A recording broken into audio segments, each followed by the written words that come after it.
అధ్యక్ష ఈ ప్రభుత్వం. మింగ మితకు లేదు, మీసాలకు సంపంగి నూనె అన్నట్టున్నది అధ్యక్ష.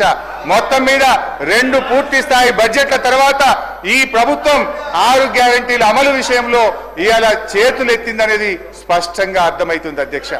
నేను ఈ 6 గ్యారంటీల విషయంలో కాంగ్రెస్ ప్రభుత్వ వైఖరి ఏ విధంగా ఉందనడానికి ఒక వేమన పద్యంతో వివరించే ప్రయత్నం చేస్తా అధ్యక్ష. ఆత్మశుద్ధి లేని ఆచారమదియేలా, భాండ శుద్ధి లేని పాకమేలా, చిత్తశుద్ధి లేని శివపూజలేలరా, విశ్వదాభిరామ వినురవేమ. అధ్యక్ష, ఈ ప్రభుత్వ 6 గ్యారంటీల అమలు తీరు చిత్తశుద్ధి లేని శివపూజ లెక్కనే ఉన్నది అని చెప్పి నాకు చెప్పక తప్పడం లేదు అధ్యక్ష. అధ్యక్ష, వ్యవసాయం మన రాష్ట్రంలో అత్యధిక మంది ప్రజలు వ్యవసాయం మీదనే ఆధారపడతారు అధ్యక్ష. ఈ రాష్ట్రంలో ఇలా వ్యవసాయ రంగానికి ఒక కొత్త దిశనిచ్చింది బీఆర్ఎస్ ప్రభుత్వం. ఈ మధ్య రేవంత్ రెడ్డి గారు మాట్లాడుతూ 2,60,000 టన్నుల ధాన్యం పండిందని చాలా ఘనంగా ముఖ్యమంత్రి గారు ప్రకటించారు. ఈ ఘనత వెనుక బీఆర్ఎస్ కృషిని ఉద్దేశపూర్వకంగా మరుగున పరుస్తున్నారు. అరచేతిని అడ్డం పెట్టి సూర్యకాంతిని ఆపలేరు, తప్పుడు ప్రచారాలతో సత్యాన్ని దాచలేరు. 2014-15లో సాగు విస్తీర్ణం ఎంత అధ్యక్ష? 1,31,00,000 ఎకరాలు. 9.5 ఏళ్ల బీఆర్ఎస్ పాలనలో సాగు విస్తీర్ణం 221 లక్షల ఎకరాలకు పెరిగింది.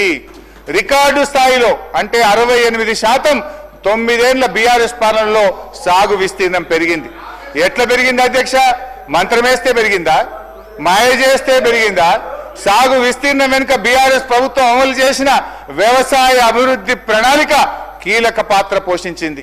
వ్యవసాయ స్థిరీకరణ కోసం కేసీఆర్ గారు 5 అంచెల వ్యూహాన్ని అమలు చేశారు.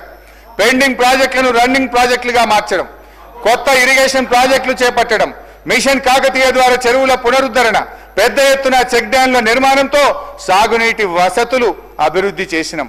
కరెంటు కోతల కష్టాలకు తెరదించి రైతులకు నాణ్యమైన 24 గంటల ఉచిత విద్యుత్తును సరఫరా చేశాం. ప్రపంచంలో ఎక్కడ లేని విధంగా రైతులకు పెట్టుబడి సాయం అందించడానికి రైతు బంధు పథకాన్ని ప్రారంభించి అమలు చేశారు కేసీఆర్ గారు. ఐక్యరాజ్య సమితి సైతం ప్రశంసించిన ఈ పథకం కేంద్ర ప్రభుత్వ పీఎం కిసాన్ కు కూడా మార్గదర్శకమైంది. బీఆర్ఎస్ హయాంలో 73,000 కోట్ల రూపాయలను నేరుగా రైతుల ఖాతాల్లో జమ చేసి రైతు బంధు కింద రికార్డు సృష్టించింది బీఆర్ఎస్ ప్రభుత్వం. వరి నుండి జొన్నల దాకా పండిన ప్రతి పంట చివరి గింజ దాకా కొన్నాం. ఏ రైతైనా ఏ కారణం చేతనైనా మరణిస్తే 5 లక్షల రూపాయల ఉచిత బీమా పథకాన్ని, రైతు బీమాను కూడా తెచ్చాం. బిల్లులు లేకుండా కరెంట్ ఇచ్చాం, పన్నులు లేకుండా సాగునీరు అందించాం. ఇట్లా ఇంకెన్నో చేసిన అధ్యక్ష. బీఆర్ఎస్ హయాంలో ఏం చేయకుండానే సాగు విస్తీర్ణం దానికదే పెరిగిందని ఈ ప్రభుత్వం సత్యదూరమైన ప్రచారం చేస్తుంది. చెప్పేవాడికి చెవుడైనా వినేవాడికి వివేకం ఉంటుంది అధ్యక్ష. అధ్యక్ష, బీఆర్ఎస్ కృషి వల్ల సాగు విస్తీర్ణం పెరిగితే కాంగ్రెస్ ప్రభుత్వం యొక్క అసమర్థత వల్ల లక్షల ఎకరాల్లో నేడు పంట ఎండిపోతా ఉంది. పక్క రాష్ట్రం నీళ్లు దోచుకుపోతుంటే నీళ్లు నమిలారే తప్ప నిరోధించలేకపోయారు. పెరిగిన సాగు విస్తీర్ణం బీఆర్ఎస్ ఘనత, ఎండిపోయిన పొలాలు కాంగ్రెస్ ప్రభుత్వ నిర్వాకం. ముఖ్యమంత్రి గారు ఎంత గొప్పగా చెప్తుందంటే ఎండల వల్ల పంట ఎండిపోతుందట. పంటలు ఎండుతున్నది ఎండల వల్ల కాదు, ఈ ప్రభుత్వం యొక్క నేరపూరిత నిర్లక్ష్యం వల్ల ఈ రాష్ట్రంలో పంటలు ఎండుతా ఉన్నాయి. ఈ సంవత్సరం వానలు సమృద్ధిగా కురిశాయి, నదీ జలాల్లో ప్రవాహాలు పెరిగాయి. కానీ నీళ్లను ఒడిసి పట్టడంలో ఈ కాంగ్రెస్ ప్రభుత్వం ఫెయిల్ అయింది. ఎంత దారుణం అంటే అధ్యక్ష, దేవాదుల ప్రాజెక్టుకు సంబంధించి 6 కోట్ల ఓఎండ్ఎం బిల్లులు చెల్లించక ఈ రోజు 600 కోట్ల విలువైన పంట వరంగల్ జిల్లాలో ఎండిపోతా ఉంది అధ్యక్ష.